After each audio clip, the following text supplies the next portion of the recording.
Make a date with Reverend Dr. Ebenezer Markwei at 6 a.m. from Monday to Saturday on Graphic Online via Facebook and YouTube as he expounds on matters of faith. Graphic Online, truth and accuracy every day.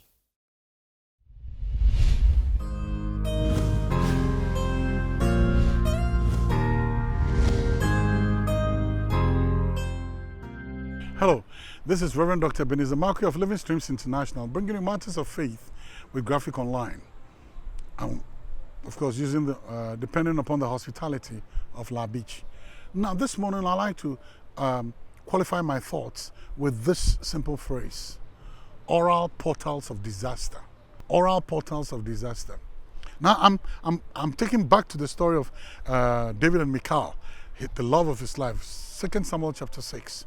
When David, the Bible says, came from bringing the ark to Jerusalem, and he had blessed the people of Israel, and he was coming to bless his house. And then the Bible says that, Michal standing at the other side of the window, not really understanding the mechanics of David's or the reasons behind David's dance with the effort. And David rejoicing with probably a couple of young girls. He wasn't frolicking with them. He was dancing with them. He was rejoicing with them. Maybe, because he was wearing a skirt. Who knows? I can't tell. I don't want to stretch your imagination. But obviously, Michal disapproved of David's dance and all that scenario. She just disapproved of it. And she said, I don't want that kind of thing. Look, you are a king. And I want my husband as a king to behave himself wisely. She disagreed with him in her mind. But the Bible says, David then came to bless his household, including her. And then she verbalized her agreement or disagreement orally and said, she spoke out loud how this thing base was the king today. You bushman, look at what you are doing. Ragamuffin, look at what you're doing. Rascal, look at what you're doing. Scoundrel, this is what you're doing. Low life, this is what you are doing. How can you be so low life and begin to dance with those low life girls and begin to dance with and frolic? I wasn't frolicking, but I frolic with those prostitutes. Oh man. Her mouth. And when she said that thing was like a sword. It was like an arrow or a jagged-edged knife that lacerated the heart of goodwill that David had for his wife. I'm coming to bless you.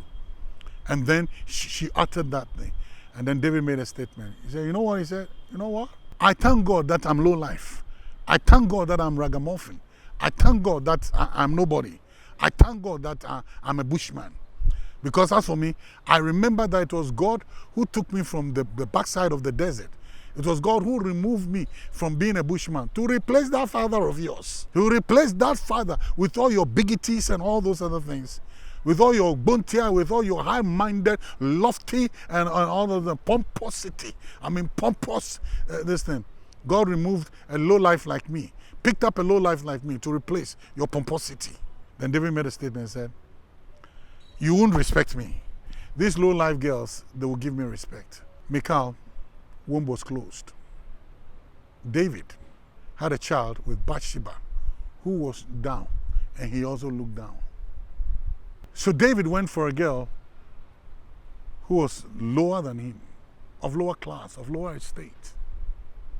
And David picked that person to give to Sar the next king, Solomon.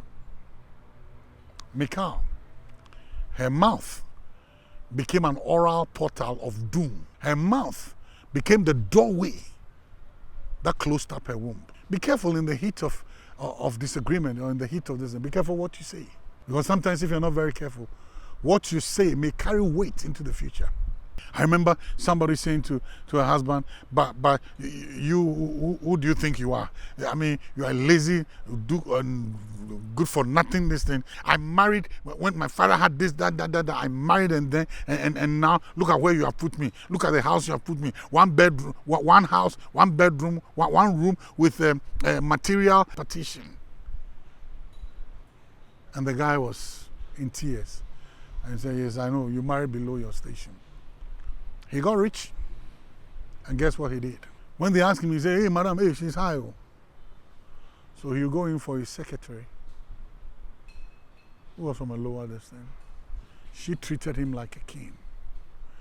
You maltreat your wife, you abuse her, make her look so down and nothing.